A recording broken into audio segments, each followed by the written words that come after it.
pagpahigayon sa meeting alang sa breastfeeding angel presidents ug mother leaders sa Ozamis pagtutok alang sa maayong panglawas sa mga kabataan. Atong nawaton ang report ni Bernard Lacson.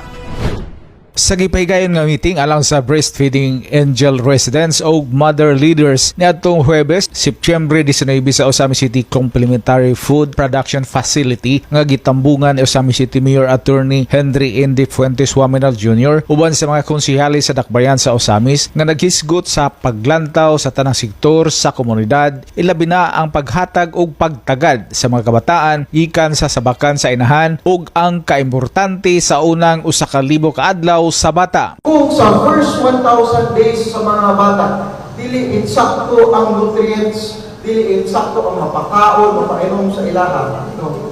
Maghinay yun gamay ang ilahang development. No?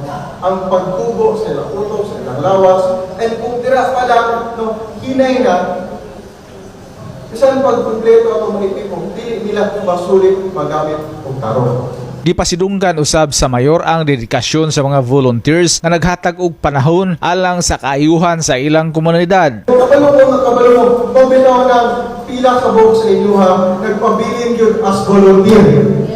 Mukha na ang rason yun na nakikita mi sa inyo ha, tanan karon. No?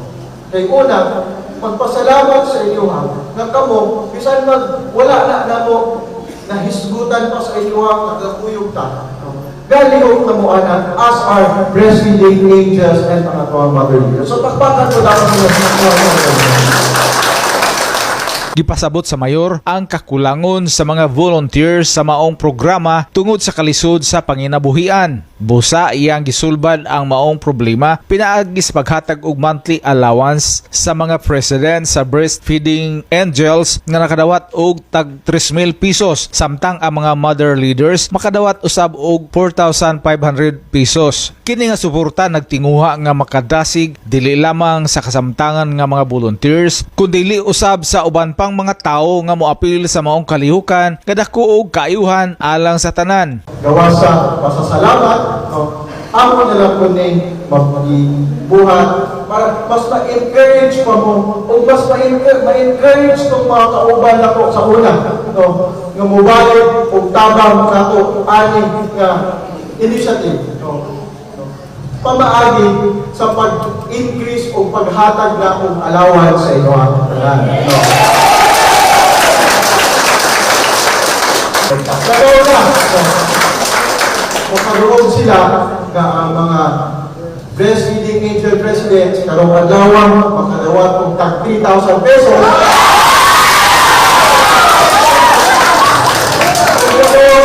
Makaroon sila na kung breastfeeding angel president ka, pag human, mother leader pag yun ka, murag dupli mo madawa, kaya ang mother leaders, so, karong adlaw makadawat man og tag 4,500 pesos.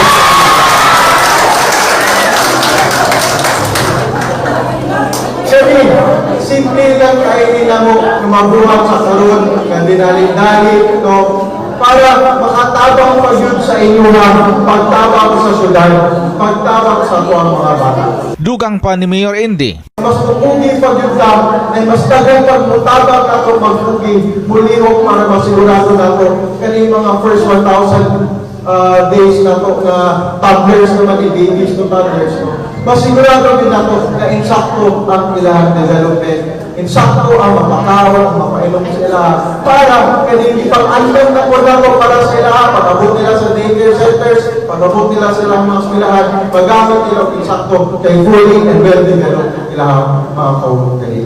Pasalamat usab ang gitunol ni Elma Vergara, usa ka breastfeeding president, residente sa Barangay Manabay, ngadto sa mayor ug sa mga konsehales nga naglantaw sa padayong pag-asinso sa matag sektor sa komunidad. Salamat ko ni labina ni Mayor Henry Mawinal. Salamat kaayo Mayor sa imo ang kanang kinasingkasing og napansin gyud mi ni ini nga time ba nga unsa di ay ning breastfeeding angel nakaron pa gyud mi na natagamtam gyud namo nga napansin gyud mi ni Mayor. Salamat kayo uban sa iyang mga konsehales, mga opisyalis niya sa city official. Salamat ninyo tanan Mayor, salamat sa imong kaayo kanang alagang waminal gyud ay probe na probe. Ang bagong inisyatibo alang sa breastfeeding mothers and leaders naghatag og dakong paglaom alang sa komunidad nga nagpunting isa ka importante sa mga kabatan-unan nga mao'y ugma ni ining dakbayan.